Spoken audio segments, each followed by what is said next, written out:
What's up? What's up? What's up? You already know who it is behind the camera. It is me, the Teleah. And thank you guys all for tuning in to Saturday Night Buffalo interviews. I got a motherfucking fresh face for y'all. Y'all know I keep shit real hot and spunky around this motherfucker. Okay, Otto Dram. Let these motherfuckers know who the fuck you are. I love your name. Thank you. My name is Otto Dram. The last left, you feel me? Just speak for yourself. Like my dad always told me, I'm one of the last left for the real ones, or the player ones, like the old school.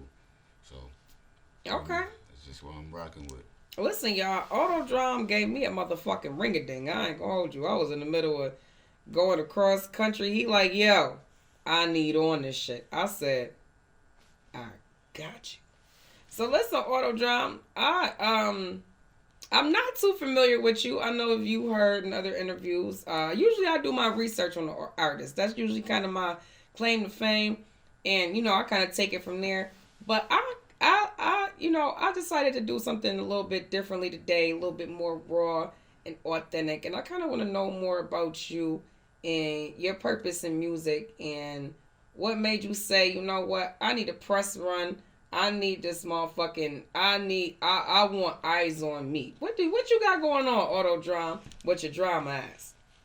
I just feel cause I did the studio work. Mm-hmm. I did all my, I got over 40 songs in the cut. 40 songs. Yeah, definitely. Like I do about like 4 songs. That's on a bad week, and some of them shits be like 3 in one night. So that means I'm only going to the studio probably twice a week. Still knocking out probably like 5 songs a week. What's your latest? What you got out so far? What you got playing? What's going on with all this music? Oh yeah, I just dropped in December. I dropped The Last Left. I dropped the EP. That's on all platforms. That's on Apple Music, Amazon. It's even on shit that I don't even got. I'm about to play with you. For real, it's everywhere. And now it's just time for the promotion, just getting the ball rolling, basically. We're just going to do the promo run. So this is your first EP? Yeah, first EP, yeah. Okay. How long have you been rapping? How does this feel, coming from mixtapes and everything else? This is big now. This is business now. Seriously, it's like, spending my own money has been a year. This is what I'm saying.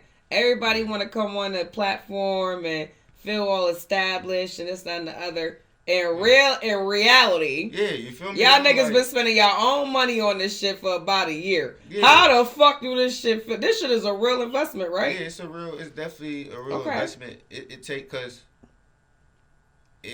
I got tired, not tired, cause you love hearing that, but people always telling me, yo, your music sound like, it just sound like commercial. It should be on some type of platform. Like it just sounds so. You feel me? Shout out to my producer and my engineer. Who the fuck is your producer? Shout the nigga out. Rizzy the producer. Oh, hold on. Yeah. Let's talk about Rizzy. Okay. I've been trying to get the fuck in front of Rizzy for a minute, and I'm me. I ain't going. Tell your stinking ass producer when I can reach out to get back to me. Yeah, shout out to Rizzy the producer. He does a lot of work for a lot of artists in Buffalo. I've heard nothing but great things about him. Shout out to him. And a lot of artists, they don't like to admit that you gotta get them producers and them engineers. Yeah, I'm gonna be honest with you. A lot of people get real nasty when you talk about their quality, and they don't understand that the quality of your music is not based upon your talent and your delivery. That has, I think, I'm gonna be honest with you, it's gonna break a lot of people's heart to hear this. You are 10% of the song. Yeah. You are 10% of the fucking song. That beat, the way that the vocals is hitting, the way that the pitch is done, that shit is math and science. It's the producer. You know how many of my friends in the hood be like, yo, bro, we gotta get in the studio. I'll be like, yo, you gonna get a fist fight. It ain't that deep. Like, it ain't that simple. Because they think just because they freestyling on the block. No. Then when you come to a studio where you got to do reverb and all this other stuff that they don't know about, double this, ad-lib this, go back on this, redo this, and all, and you on time, like, I ain't signed. This coming out of my pocket, and I got a son I got to feed. So, that, man. And that's another thing. Once you start spending your own money, that's when you going to know, like, whether you really want to do that or not, for real. So how do you feel? Because I know, listen, anybody in entertainment, it could be me, it could be my producer, your producer. we all is fronting a budget, and I mean, like, we from Buffalo, we are fucking poor. So to see yourself spend thousands of dollars, like, you feel what I'm saying, on a dream. How did that? What was your first reaction to it? Like, how was the up and down? Did you stay consistent or? Well, for the most part, basically, like, I just got tired of just realizing, like, damn, I'm not where I was supposed to be as far as with the music thing, and that's only because you gotta stay in their face, and that's the case. You gotta spend your money. If you ain't spending that, like, we from Buffalo, so it ain't like we got them outlets for real, to where you could just blow tomorrow.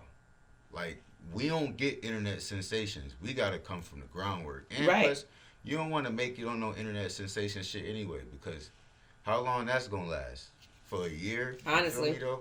That's why I tell people too: is you trying to rap just to tell people you know how to rap, or is you trying to really make a career off of this? I'm gonna be honest with you. I try to keep it kind of keep it soft on people, because and honestly, in reality, in the last year, I don't think that we really thought that this was a possibility the way that it is. You see what I'm saying? I don't think that anybody in Buffalo imagined that Buffalo would be on fire the way that it is. We never thought that the pandemic would bring so much financial jeopardy to a lot of people, and we ain't know that these people was going to do what they did with their money.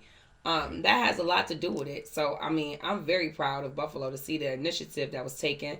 Once we took the initiative, it became very painfully honest that we had a little bit of work to do, but I take pride in seeing people struggle, because that's the first step to greatness. You feel what I'm saying? You got to figure it out. Unlike New York City, unlike all the rest of these markets, we don't have a big production company to go to. We don't have a big publicist. We don't have these things at our fingertips. If if you got that money, you got the type of talent, you got to take it out of town. But I think this is the first time, it's not a thought, that we all could collectively say, you know what, no. If we put our money together, we keep spending, we keep staying consistent, we keep working on our craft, we really can make it by ourselves. Like, I think that they know that we had. When a year ago from now, did you think that you would be in the position that you're in now? No. I was procrastinating. I was just still just making songs, not really putting no money behind it. At that time, I wasn't paying no people who I was getting beats off at the time. I was just recording and just playing this shit in my car or something. But, like, I noticed the more you do it, like, you get the results. You look the better you got. It's like, about anything. It's a slow grind, but you gonna get the results. Like, you feel me? Like, don't ever think, and that's just in anything. If you do something, whatever your dream is, you're not gonna get it. Not trying. Like, I used to think, like, damn, everybody want to rap now. That's corny. But then it's like, nah, that make Buffalo, people gonna want to start looking at us if we all join together and do this together. I had to come to that same conclusion. I said, now listen, I love y'all collectively, all y'all. I love the town. Y'all niggas all cannot be rappers. Somebody got to go be a doctor. What's gonna happen when these bitches start having babies? Who's gonna deliver the babies? Or it depends how they do. But you know what? It would draw a lot more business. It has drawn a lot more business to Buffalo. It's drawn a lot more attraction to Buffalo. It's drove attraction to the independent, business field, the sole proprietors, the small LLCs, period. Everybody wants to be big and corporate and everything else, but it's brought a lot of small businesses. It takes more than, just us behind the scenes. You need people that dress you. You need different things. You need hair. You need makeup. You need outfits. You need videographers. You need photographers. You need props. You need this. You need the weed man. You need the whatever, lean man, whatever drugs y'all do. You need all of that shit. You need these corner stores. You need all of these people get hit up. All these people get paid in our process of, producing something. Yep. So it's brought a lot of people, a lot of money. And I really thank you for coming on here and being so authentic about the process. Because this shit is a process. And all of us are in the process. No one has made it to the peak where it's like, I have all corporate this or all corporate that, or I don't need distribution, or I don't need to know what distribution is. This shit is important. And yeah, I had to learn that. a lot of people, they're still kind of, they have like an adversary point of view about it. They haven't broken out of that. It's more than fun. It's more than rap. What could you say to the people that are not really looking at the business side of things? If you don't get your business right, I mean, you really just gonna be a hood legend. For real, like if you want to get outside that, if you want to be mainstream or wherever you're trying to get, if you want to just make some money doing this, you gotta make sure like everything right though. Like you just gotta pay. You guys, it take money to make money. That's all I'm gonna say. Would you say, especially as a black male, would you say that the production of your music do you use it as a therapeutic? Does it help you emotionally? Does it help with anything that you have going on? Yeah, that's a fact. Cause if you listen to my album, it's like a real album. I feel like Okay. Because it's not just me. It's content on there, and majority of the time of the stuff I'm talking about is what I'm going through. So Okay. And it's never always good. You know, I want to be like a vulnerable type rapper too. At the same time, like everything ain't always peaches. Let and me cream. tell you something. I gotta cut you off. No one knows this, right? And they'll probably see that before they see this. But let me tell you something. You know, I just interviewed 38, right? That's a key that he definitely provided to me. I couldn't believe he said it. I said, "What makes you produce? You know what you produce? Like how is it? You know, you hit us." He said, "I like to be vulnerable in my music. Yeah. I don't. This is a story. I'm telling my story. I'm not the only person with this story." You know, he said he always wanted to be that person that was able to open up and allow other people to open up. How does that? You know, that puts you in a leadership position when it comes to men. You know, that's a real hard position to be in, being a black man in America right now. Yeah, it is, but it's just easier to be you, and you're gonna get better results in the end. Because who gonna hate somebody that's already showing their faults? What you gonna tell me about myself that I express in my song? That's big, man. That means a lot. Our community needs that. I always say it at every motherfucking interview. We owe more to the game, man. Don't get in the game and do the wrong thing with the power. Don't do the wrong thing with the attention. It's people that look up to you. It's people that is watching you and trying to emulate your every move, and they wanna capture your persona. They wanna copy that. They wanna be like that every day. What do you gotta say to the little boy that's looking up to you?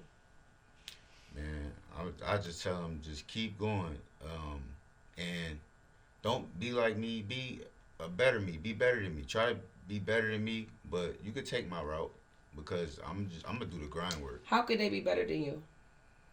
By being themselves. Cut.